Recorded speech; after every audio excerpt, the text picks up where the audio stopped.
People found something strange. There seems to be something in the river in front of them. This is a curious Adao picking up a jar and throwing it into the water. I didn't expect to be eaten by an unknown creature in an instant. People are happy to talk about it. They said it should be a dolphin playing with humans. After that, they threw all the food and drinks in their hands. I don't know if this curious idea of killing a cat is about to make them pay for their lives. In the next second, Adu looked far away and stood there. A huge monster that looked like a fish and looked like a lizard came at people. People saw such a scene and began to run away. Those who couldn't escape were thrown out dozens of meters away. Then the monster rushed to the square where people gathered. Seeing so many prey, I was directly dazzled. At this time, a girl was sitting on the grass. She was listening to her cousin talking about the movie. She didn't notice the danger coming at all. It was too late to react. At that moment, the whole square was in a mess. It was full of fear and love. At this time, a group of people fled into the house. In the end, only a woman was left locked outside the door. Just before the monster rushed up, the woman jumped down the stairs to save her life. But it was terrible to look at the house. The monster rushed in and could be a monster.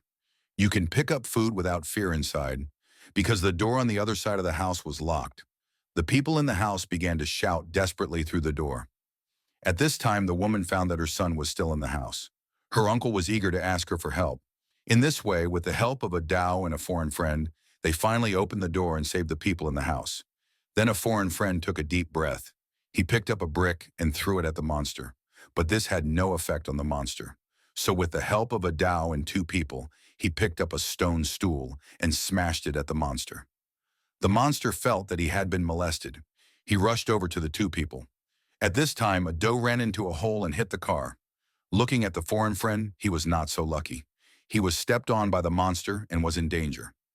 In order to save the other party, a doe used his whole body to pick up the stone stool and smash it at the monster again. This time, he successfully smashed the monster's tail. The monster shouted in pain and began to chase a doe. In the process of running, a doe pulled his daughter away from the scene.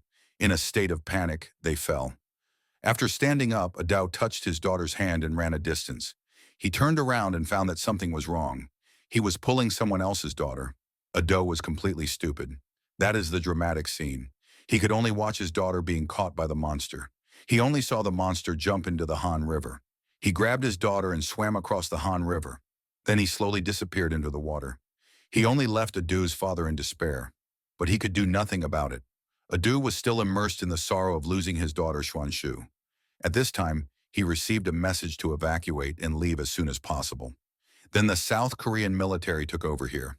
The waters around the Han River were divided into control zones. At night, all the families of the victims gathered together. They chased the missing relatives and looked forward to the photos of life and death to capture Xuanshu. Uncle and aunt's family were in great pain. As the situation developed more and more serious, as long as the people present appeared at the scene of the river incident, they would be concentrated and isolated. It turned out that the monster not only attacked humans and caused their death. An American officer was with a Dao in the morning to save people. He was killed in a fight with the monster. His body was infected with a kind of unknown terrible virus. In this way, Adu's family was isolated. At night, Adu was so hungry that he couldn't sleep, so he secretly found a can and hid. Suddenly, his phone vibrated. Adu answered the phone and heard a noise. But Adu still heard the voice of his daughter Xuanshu. Xuanshu told Adu that his phone was about to run out of battery, and he was trapped in a deep sewer. Adu anxiously asked his daughter for the exact location. After saying that, there was no sound on the other end of the phone. Adu heard that his daughter was still alive and excited. Then Adu called the police to ask for help from the police. Who knew that the police would be calm after hearing this? They thought Adu was talking nonsense. What's more ironic is that the second uncle told the police that he couldn't locate the location through a call record. But the police said, "That's not a good thing to do. How complicated is it to do this? Did you tell the police to be on guard?" After asking for help, they could only plan to leave here. They went to find and rescue Xuanshu. But just as the operation began, Adu's yellow hair was exposed to the target. "There's a yellow hair over there." Seeing that the escape plan was discovered, they hurriedly escaped. Then they got in the car and left in advance. The father, Lao Piao, also took out all his savings. He bought the search and rescue equipment in the black market and 3 live ammunition guns. Soon, a family of 4 was wanted and posted online. Even so, it couldn't stop them from rescuing their loved ones. Finally, they disguised themselves as disinfectants under the exquisite acting of a few people. They successfully confused the officers. Then, according to what Xuanshu said, as long as it was a sewer that was very deep, they would search the area like a carpet. They didn't know how long it would take, and there was no progress. The family was tired and cold and hungry, so they planned to go back to their wheat field, eat something to replenish their energy, and then continue to look for Xuanshu. At this time, the family began to fantasize about the scene when they ate with Xuanshu. The family would habitually take turns feeding Xuanshu. The family was happy and warm. The camera then came to Xuanshu, but there was a clear contrast. The dark, damp, cold, and hungry environment, plus the cold corpse next to it. Xuanshu fantasized that he was really around his family. How nice it would be. At this time, he suddenly heard the sound of the monster returning to the nest, so he pretended to lie on the ground and didn't move. Fortunately, the monster didn't notice him. Then he left the just captured prey and left the nest. Fortunately, a little boy survived this time. Xuanshu just wanted to check the boy's injury. Unexpectedly, the prey heard the sound and came back. Fortunately, Xuanshu held the boy tight and lied on the ground. Can he still trick the monster this time? The man found a strange thing. Through the gap in the door, there was actually a monster despising himself. At this time, Lao Piao carefully picked up the hunting gun and aimed at the monster through the gap in the door. With a gunshot, the prey was as mad as a child. The angry monster spat out his whole body. He turned over Lao Piao's family's wheat cloth directly.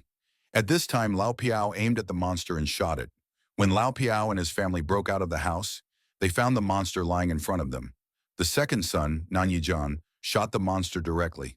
Unexpectedly, the monster ran away. He was very cunning. Gang actually pretended to be dead to trick them. Then the family began to chase the monster. They must get rid of the monster to avenge Xuanshu. The gunshot was also found by the patrol guards chasing them. The monster took the opportunity to hide in the water. Looking at the black shadow approaching them, Lao Piao let the children go first. He took this opportunity to fight the monster. He received a bullet from a dao and a shotgun. He still made up his mind to fight the monster to death, but the monster rushed to the shore. When Lao Piao put the shotgun on the ground, he pulled down the trigger, but there was no bullet. It turned out that a doe had shot 4 times but miscalculated one. At this time, Lao Piao calmly faced the reality. He waved to the children to let them leave. The responsibility of finding his granddaughter fell on them. Then he was hit by the monster and fell to the ground. The children watched their father being caught by the monster again. He fell into the river and drowned. Then a tern disappeared in the Han River. Looking at his dead father, Adu was in great pain. But the patrol guards were about to arrive. Adu let his brother and sister leave to find Xuanshu.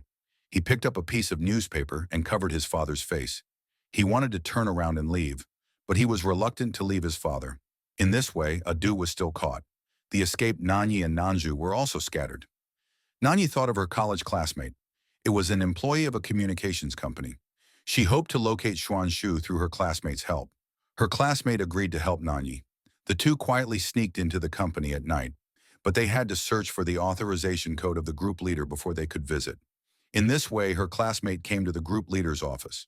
Unexpectedly, the police had already been ambushed in the house. It turned out that her classmate had already sold Nanyi for a reward. Seeing that her classmate hadn't come out for so long, Nanyi just found a code in front of her. Then she tried her luck. Unexpectedly, she successfully entered and found the location of Xuanshu. Before Nanyi was happy, she was surrounded by the police. At this time, Nanyi calmly confirmed the location of Xuanshu. Then she cleverly made a shortcut device. At that time, it was dark in the house because of the shortcut line. Nanyi took the opportunity to sneak out of the house, and all the police were trapped in the house. Before leaving, her classmate sent her a sign of encouragement. It turned out that her classmate still followed her heart and helped Nanyi, help her successfully get rid of the police's pursuit. Just after escaping from the building and facing the police car, Nanyi jumped directly under the bridge. In the end, she got rid of the police's pursuit. Then she endured the pain on her body. She sent the location of Xuanshu to her brother and sister. Then she fell asleep. After seeing Nanyi and Nanju separated, Nanyi successfully rested under the bridge at night. Then she hid from the patrols. She replenished her energy in a wheat field. She charged her phone with electricity. Then she received the location of Xuanshu, so she was the first to rush to save Xuanshu. After a long journey, Nanju came to the original bridge. Not long after she walked in, she ran into a monster. When she just wanted to pull the bow, she was hit by a fast-moving monster. She fell into a narrow, deep pit. Fortunately, the pit was so small that the monster was too big to catch Nanju. Nanju, who had fallen asleep, survived. On the other side of the camera, Adu also knew the location of Xuanshu. But how did he explain to the doctor that the doctor didn't give him money? He also said that his virus had reached Adu's head. He forced him to have a head surgery. In the end, Adao, under the buff of saving his girlfriend's heart, kidnapped the staff directly. Then the car finally escaped and rushed to the location of his daughter. Then he saw Nanyi wake up from her sleep. With the help of the homeless uncle, they made a fire. Then they rushed to the original bridge. The camera then returned to Xuanshu. He saw that he and the boy were getting weaker and weaker. Now he can't wait for help, but to find a way to ask for it. He collected the clothes he could use and tied them together. He used all his strength to hang the clothes on the iron net above. But the desperate clothes were hung up. But there was still a big gap below. He couldn't catch it when he jumped up. When Xuanshu was struggling with what to do, a chance was right in front of him. After the monster was full, he actually came down to rest. Xuanshu, in order to check if the monster was asleep, picked up a jug and smashed it at the monster. The movements made the monster have no reaction, so Xuanshu had a bold idea. He pacified the boy and stayed here. He would definitely find someone to save the boy after he went out. So Xuanshu stepped on the monster's clothes. When he thought he was successful, he didn't expect the monster's tail to roll directly into Xuanshu. Then he put him on the ground slowly. The monster said like a provocation, "You can't get out of here as long as I'm with you." At this time, the boy came out of the cave to see this scene. He was scared to pee his pants. In order to protect the boy from entering the cave again, Xuanshu ran back to the end. As a result, he was caught by the monster. In order to completely eliminate the monster, the government launched the biochemical weapon to put the Han River. Such a move also aroused the dissatisfaction of a large number of people. They began to protest on the banks of the Han River. The monster saw so many prey as if they were bleeding. They were swimming towards the dense crowd. This is a couple who found the monster first. The police were shooting at the monster at this time. Adu went up to stop the police from shooting, because he was afraid that the police would hurt the girl in the monster's stomach. When he saw the monster climbing on the shore, the government decisively released the biochemical weapon. He saw the monster struggling on the ground. Adu rushed forward and finally found the girl in the monster's stomach. He pulled the girl hard. At this time, there was a boy in Xuanshu's arms. Adu saw Xuanshu lost his vitality. He sighed in pain.